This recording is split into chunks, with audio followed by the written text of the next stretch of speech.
What's up, everybody? Welcome to another episode of Game Dev Unchained, the #1 game development podcast about game development and the lifestyle thereof. I am your host, Brandon Pham, and with me, Ray Graham. How you doing, Ray? Hey, what's happening? What's going on, man? I'm seeing this raggedy Ryu looking shirt you're wearing. Like, I don't know what's going on with this thing. Oh, I have an undershirt today, feeling kind of pudge, but flashing. But if you haven't read the title, this is a roundtable news episode. As always, these are opinions of our own. Please do not try to get us fired. At first, there was a huge amount of hype, at least from this side, that I liked about the Steam Deck. It's interesting because they have people saying that, like, they're like, oh, a lot of the reviews are good.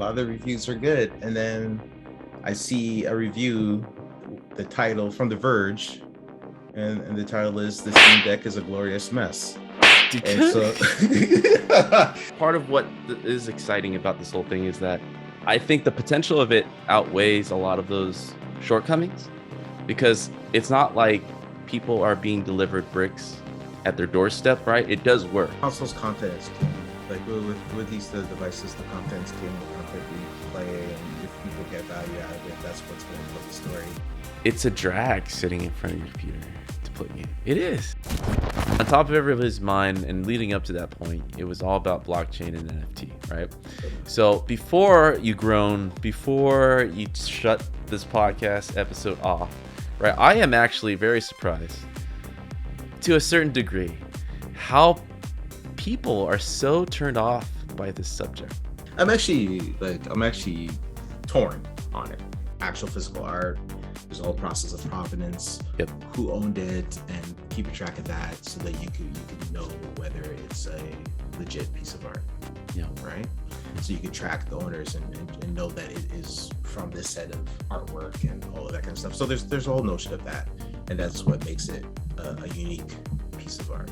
Right. Like on Fortnite, you can buy a special skin that doesn't affect gameplay, because there was a scenario, a phase there where it was affecting gameplay and nobody liked it, and we were pushing against it pretty damn hard, right? So to me, I equate that little phase of pushback to now with this blockchain and NFT, right?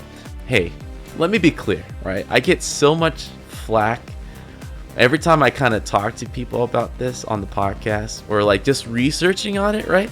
They're like, "Oh, you're just a PR firm for blockchain and NFT." It's like, bro, I am the cheapest mofo when it comes to buying anything extra, dude. I am the default skin dude in Fortnite or anything, because I refuse. I grew up in the PC world where everything was free in Counter-Strike, right?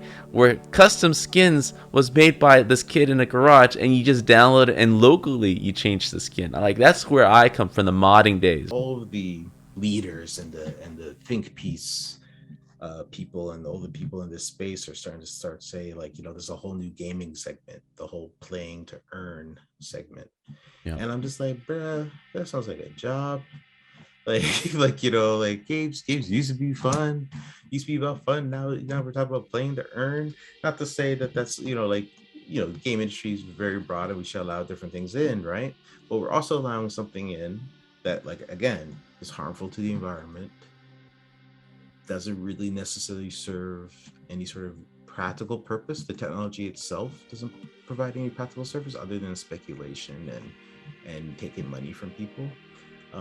And there's a lot of ways to create, like we've talked about already, right? There's a lot of ways to create scarcity in a marketplace and unique items in game worlds. We've been doing it, right? Loot boxes, auction houses, like these things have existed, right?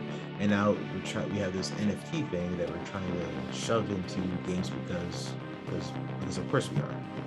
If this has been the case for the last 6 months in the year and no one's touching it, right?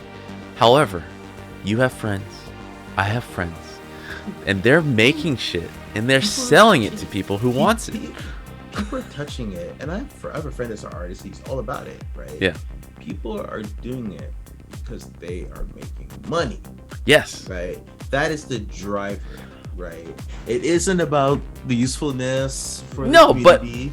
Some artists are doing it because they really do believe in, like, my art is a thing I want people to own. I make digital art, and there's no mechanism before for me to guarantee ownership and decrease its value and to create scarcity. Yeah, there was. You could just make 10 different images, put it in a server, give somebody who buys it a login to download the picture, right?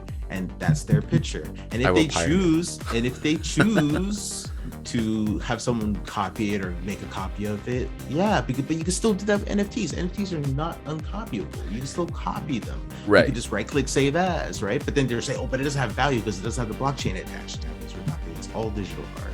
Yeah. And then I steal your art and I mint it. I have now decreased the value of your original creation. Because now, does it though? It doesn't. It doesn't. If it doesn't decrease the value of the physical art, because there's a lot of printed version and I'm just Xeroxing it over and over and over, right? If it doesn't devalue the original art, the digital version shouldn't be devalued either because it's being copied, right? There is a bragging right, and traceable bragging right, saying that now there is an original digital art that someone does own and you can trace it back to history. There is, if you are into that type of world, then it should have the same. There's no equivalent difference to me giving you a password to a server that's hosting that image.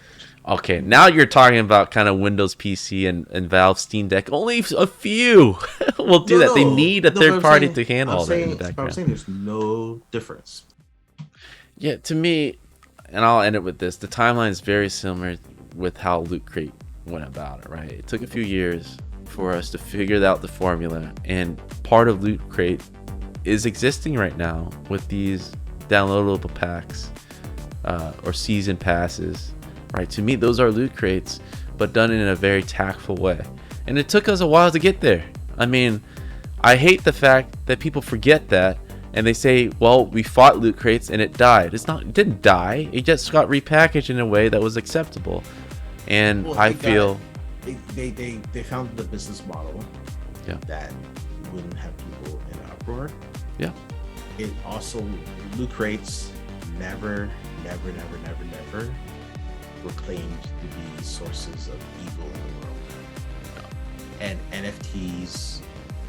Wait. What are you talking about? Wait. You saying EA never got hung? No. Like people hated on them, but nobody said, "Hey, you're destroying the Earth from the computing technology existing." Yeah. Nobody has said that. Nobody has said that your loot boxes are only for criminals to run Ponzi schemes, right? Like nobody has said these things about loot boxes, right? So the vitriol is like, there's a little bit extra layer to it more than just hate on it. Yeah, but I feel nowadays people are a lot more unfazed with these level of threats that are happening as the day passes, right? It's less, people are less shocked than they were back then. So when you say things like that, it just like washes off me like a repellent, right? It's like, oh yeah. I'm saying